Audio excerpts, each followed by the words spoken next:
In today's video, we are going to look at the financial side of this club at Chess Hunt as we finish season 1 and go into season 2. So we will jump forward so you can see how I have worked on the squad, the staff and the whole round club to make sure that we are a profitable football club going forward in this Football Manager journey. Now make sure you do go back and check out the first video of this series where we made the perfect non-league tactic. Now this club was expected to finish rock bottom, completely rock bottom, and we didn't do that. We end up finishing 14th place, and if you think that's an achievement, please make sure you do go down and subscribe to this channel so you do not miss any more content going forward. I am Paul, I'm also known as the Northman, and thank you for joining me. So season 1 is over with Chess Hunt. We finished in 14th place, won 15, drew 14, lost 17. With the ability of this squad in season 1, I am absolutely delighted with where we finished. Now, we did bring in some former Premier League legends to help us progress into this position of 14th and give us the starting blocks to start piecing things together. In journeys on Football Manager, it always takes me a few years to build the idea I have within a club, and I'm hoping we stick around at Chess Hunt long enough to do that. In case just I do worry some other very exciting jobs might pop up. You never know. But for now, we are building Chess Hunt, and if we do move on from this club, we are leaving them in a very, very stable position. Now, if we look at how the season went as a whole, top goal scorer for the season was LeBird, who we played as a target man on support. And as I've said before, if you want to go and check out the tactics used in this first season, make sure you do check out the other video. 24 goals, 5 assists. Second top goal scorer was our left winger, inside forward, inside winger. 13 goals, 11 assists, and then 12 goals for Harris. Then you got 8 for Adams. So we had 3 players in double figures. For a club expected to finish bottom, very pleased with that.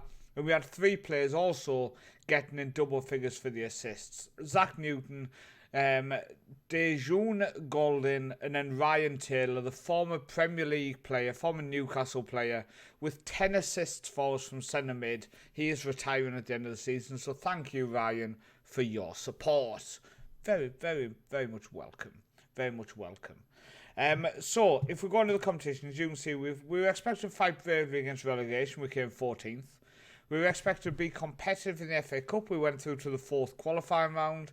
Be competitive in the build base. We got knocked down in the 3rd round, but it was a very heavily rotated squad. I had no interest in staying in that competition. I was very much focused on just the league performances, etc. So I put out a weakened side in that competition. So if we go into the club vision, one thing I want to monitor as we go on our social media. So we are ending season 1 with 4.2k followers, 80 season ticket holders, and 13, 31, 23, 11 fair weather. So we have a 31% core. That's gone up to what it was.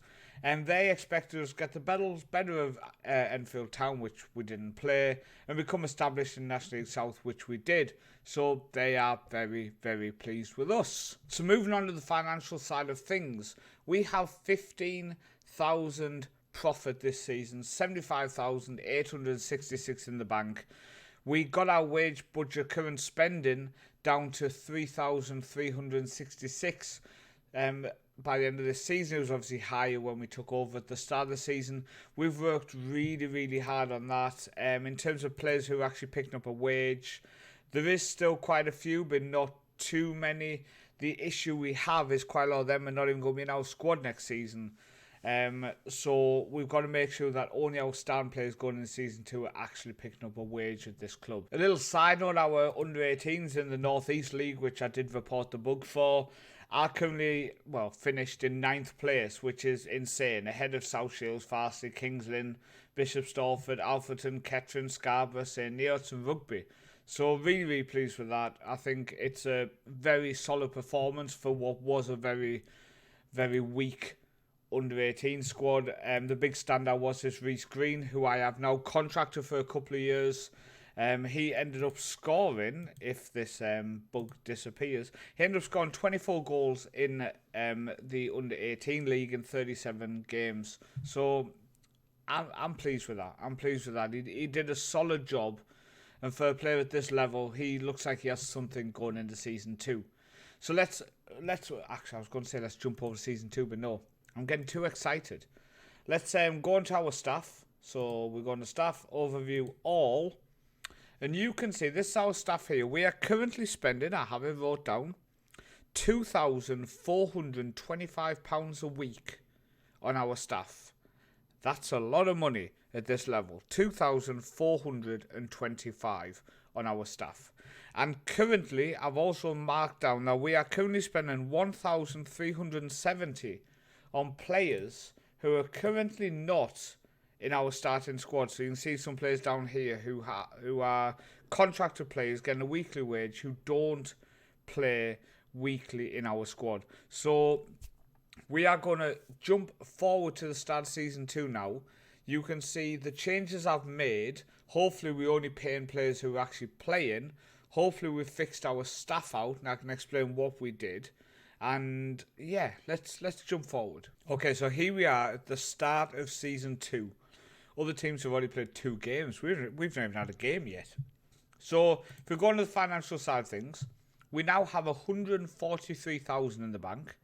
So straight away, I'm absolutely delighted with that. If we go on to this season, the biggest income is our sponsorship, 79,000. We've got some grants in, gate receipts, etc. Season tickets came in 21k, a little bit over last season. And match day income so far as well has been a nice bit of a boost. But no, we are 143k in the bank. And I guess the positive is that at the end of the season, will we end in profit like we did last season? Even after the month after the season ended, we lost a couple more K, but we ended with a plus 10k. Currently plus 72k. I do have a lot of confidence that we can end with a positive bank balance at the end of this season 2. So let's check out the staff first, shall we? Let's go to staff all. We have a slightly different looking staff screen now. So we have gone from spending £2,425 a week to £1,270 a week. And the biggest changes I have done is things like our loan manager. We had a loan manager, we had a technical director, we had a director of football. All of these staff roles are not needed in the low leagues. They are not needed in the low leagues. So they've all been removed. I'm in control of all that myself. I have had a new assistant manager, Lee Ashworth. He was a lot better than the old one. He has cost me £50 a week more. You can see we've still got 2 scouts, but both of them are now on non-contracts, which you can pick up at this level. So we have managed to cut a massive amount on our wage, over £1,150 a week saved on our staff. Now going on to the squad side of things, you can see this is my starting squad for this season, so at the minute. And yes, we have some high earners. We have a striker here of £500 from Aston Villa youngster, for example. We have a winger, Golden, who was with us season 1, got a new contract, now on £450. But the key thing to look at now is people who are not playing are not getting paid. We have a youngster here on a youth contract on £5 a week. And we have Reece Green, who this season is going to stick playing at the under-18s for another year. But on £20 a week, he's not taking a big wage. And he is a player who I do think long-term at Chess Hunt is going to be a top player for them. And that's why I want to make sure he is contracted, so he does stick around. Came through the academy, really interesting, really nice to have a player who is going to stick around for the long term, hopefully, at this club, at least up until League 2, for example, if we do stick with this club for that long. But you can see I've made sure that these people are getting paid per week, because if you include the FA Trophy, if we have a good run, if we have a good run in the FA Trophy, a good run in the FA Cup, we are going to play more games than 52 weeks. So it makes more sense that I just pay these players for 52 weeks.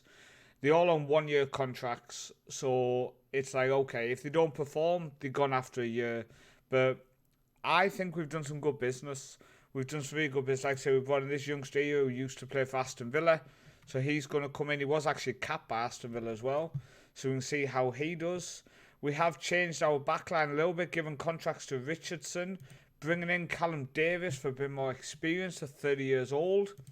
Obviously, we lost the former Premier League player Ryan Taylor and Jamie O'Hara and Carlos Edwards. All have retired now, so we've had to kind of rebuild a little bit. Another experienced player in Connor Taylor's come in, can play on the wing, can play as an attacker as well, so unsure exactly where he is going to fit. But going into season 2, we are looking at this kind of a tactic as a third choice now. We have our first two, which, as I've said, video is linked in the description to the first episode of this little series I've got going. But this is the third tactic we put together just to try to use the players we've got within our squad, basically. But what I want to be doing is, if we are winning the game comfortably, these players won't come on. Maybe this youngster, because we're only paying £5 a week. Maybe this Paris Lock, because we're not paying his wages. But the ones, for example, McManus, £250 every time he plays a game. He might not play a game for 3 months. So we're not paying these players any money to sit on the bench. We're not paying these players any money not to be in the matchday squad. So we are going to massively save money. We've gone from paying £1,370 a week to players who are not even playing to paying £25 a week. And they are both for youngsters who we actually want to develop anyway. In terms of what the board want for this season, they do want us to try to avoid relegation again and just be competitive in the other competitions. So no real pressure there. Looking at the supporters though, we have improved. The core's up to 32 from 31%. There's something to mention. Social media following is up to 7.2k. So there's a few K more have turned up to see exactly what's going on at Chess Hunt. And we have 91 season ticket holders now, so 11 more season ticket holders going into season 2. But that is it for today's video. Hopefully you did enjoy it. Hopefully you understand why I clickbait this Let's Play series to get the views in. It's just like an update video where I recap what's been going on. So clickbait now with the titles it's got does get them extra views, and maybe people stick around for that type of series. I've been Paul. Thanks for watching. God, I've loved this video. I'll see you next time.